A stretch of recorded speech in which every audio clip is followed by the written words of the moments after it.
maybe baby boomers really aren't all that similar. They may all be bad guitarists, but perhaps when we say baby boomer, what we're really saying is we don't have the foggiest idea what we're talking about because we actually haven't done any research. So if you're going to take a look at what a group of people are going to do, figure out who they are, what markets they're involved in, what their interests are, and kind of forget about their birthdays. Now, I may be missing something here because I'm talking about two people who were not born in Alberta. So maybe Albertan baby boomers are different. And yes, you know, Albertan baby boomers are different. But you know, they're different from the different other people who are also different.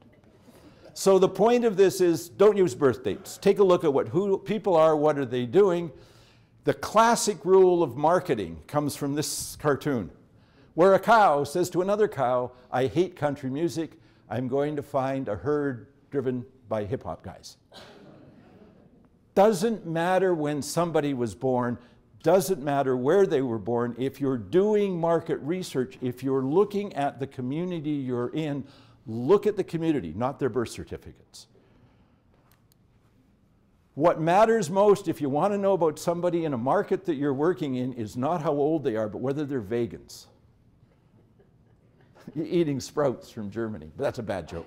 So the issue very much there is what people's inner definition, what their values and beliefs, the things they choose are important, not their external characteristics like their age, gender, height, language, whatever. Look at the people. That's rule number one in marketing, is look at your customers, not at a bunch of books.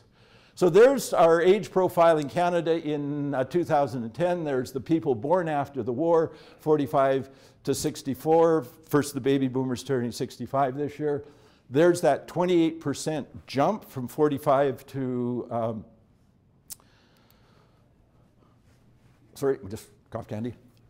45 to 59, and there's that 28%, so there's the 28%, but notice again that there's that front edge wedge, the Margaret Atwoods, the Keith Richards crowd, who are giving us this leading indicator of what people are going to do, who were young in the 60s are going to do, and we know they're not going to do what previous generations did. They have longer life expectancies, they're healthier, their memories, they're not worrying about memory loss because they don't remember the 60s anyhow. I graduated from the University of Alberta in 1968 and somebody asked me, so how was it? And I went, what? I wouldn't have noticed that the Dean of Medicine was plagiarizing his speech because I would just be going, far out. So there's that front edge. So there's a demographic characteristic. What caused this change? And there's a profound, going down to the roots, we don't care about the number of births, we care about what caused the change in the number of births. And that's demonstrated in what's called the total fertility rate, the number of children a woman has during her lifetime. Now, that created the births, and we can see that the birth rate, total fertility rate, went up in, let's get rid of the background, increased in about 1939, moved up from the typical woman having during her lifetime about 5 kids, hit a peak of the typical woman having at prevailing rates about 4 kids, and then dropped down 1965, dramatic drop in birth rates because of the hockey night in Canada televised. And of course the knitting channel, the curling channel, the bowling channel, and most important technological device ever was not the wheel, the channel changer. Because I'll be right there, right after I just like scan through another 54 channels. So there's what happened in fertility rates, and why this is so important is not so much the baby boom itself, yes, that high level of births, but about 1972, the average number of births a woman would have during her lifetime dropped below 2.1. And 2.1 is the replacement level for birth rates. For a country's population to remain stable in both size and age composition, you have to have 2.1 births per woman. If you're above that, you'll have a population that is growing, but you'll also have a population that's growing younger because there'll be more kids than parents. Once you drop below that line, which we did 4 decades ago, You have a population that grows older because you have more parents than children, and you have a population without migration that will shrink. So what we have set ourselves up for in Canada as a whole, demographically, is we have had 4 decades where we didn't replace ourselves as people, but we also didn't replace ourselves in the labor force. So increasingly, our labor force strategy becomes an immigration strategy. Calgary is more visibly diverse than Montreal. And why is it more visibly diverse than Montreal? It's because you can actually get a job here. So one of the implications downstream from this birth history is that for labor force growth, we become dependent on migration. Now, many people, all male, will say this is going to change because women are going to start having more children. Maybe, but how long does it take 40 years to change the demographic characteristic of a country? 40 years. So it may happen, it may not happen, but it isn't going to change our future substantially. The other issue that is profound, it is very hard for a woman to have 1.7 children. She can have 1 or 2 or 3 or 4. So what was really happening out there is some women were having 2 or 3 kids, and some women were having no kids. So we're in a situation now that in Canada, approximately 1/4 of women will never have a child during their lifetime. This has profound implications for housing markets, labor markets of both types. It has issues in the future of care for the seniors population, tremendously. And it also creates a housing market that's quite different than the historical housing market because we have a never nested housing market. Everybody says, well, the empty nests and the people downsizing. You never have kids, you upsize, you don't downsize. So an issue there that we should consider. The other thing that's happened is that the timing of births has changed. In 1961, most likely age of giving birth to a child, I always stumble on that, but giving birth to a child. What else would you give birth to? But you know, these are the things that in the back of my drug-addled mind, I kind of going, why are you saying that? Your mouth is moving, it makes no sense. So the most likelihood of giving birth, stop talking, David, was 20 to 24. When 1 out of 4 women of that age had a child that year, which means over 4 years, 100% of the women would have a child, or there would have been 1 woman who was really busy for 4 years. Then it dropped off till there was a relatively low likelihood in the older age group. Yes, birth rates have dropped, but look what else has happened. The typical age in Canada of a woman having a child now is 30 to 34.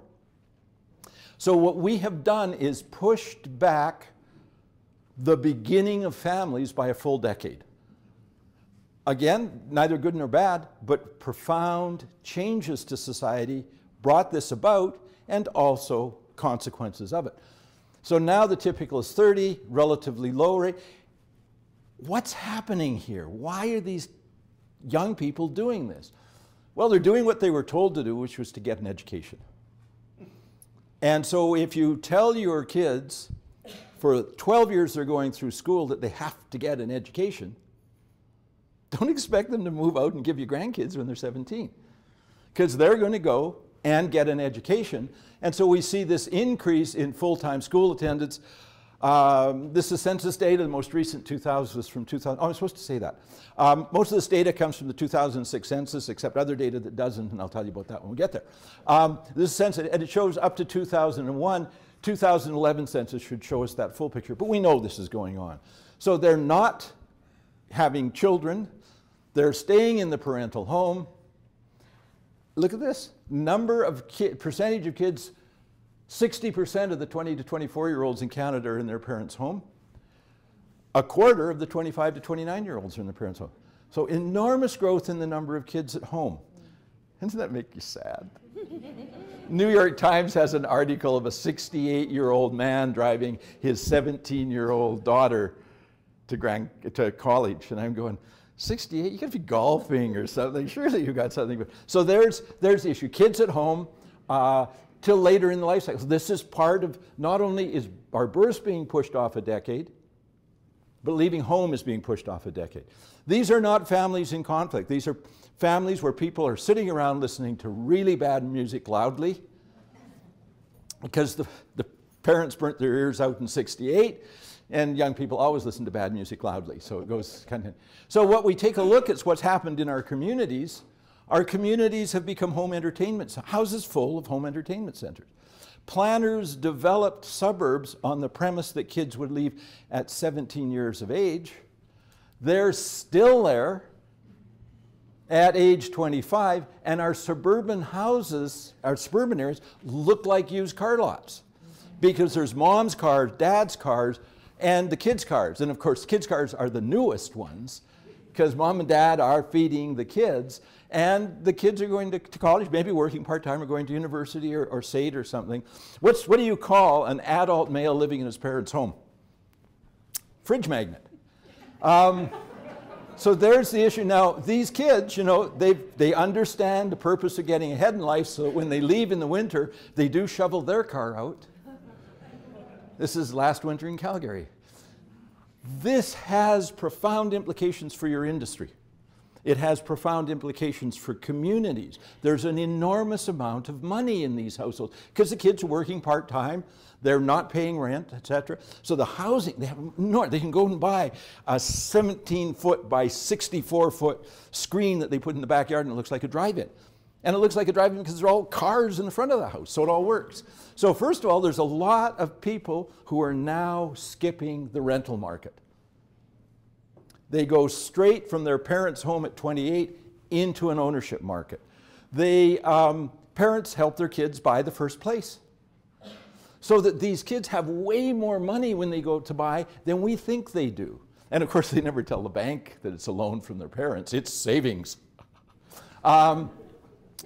When they do enter the market, they can buy higher than they usually bought. So a whole transformation has happened out of this demographic on that front end of the market. And I think there's a great opportunity for people in the real estate industry to go to the parents who they sold them the house 15 years ago and say, so now let's work on getting the kids a place. So there's tremendous, again, for that niche of the market, tremendous opportunity. In terms of transportation and land use planning, land use planners are swamped because they can't get enough capacity in their roads because instead of kids moving close to work, living in an apartment, taking transit, they're still at home and they're driving everywhere because they have those nice shiny cars.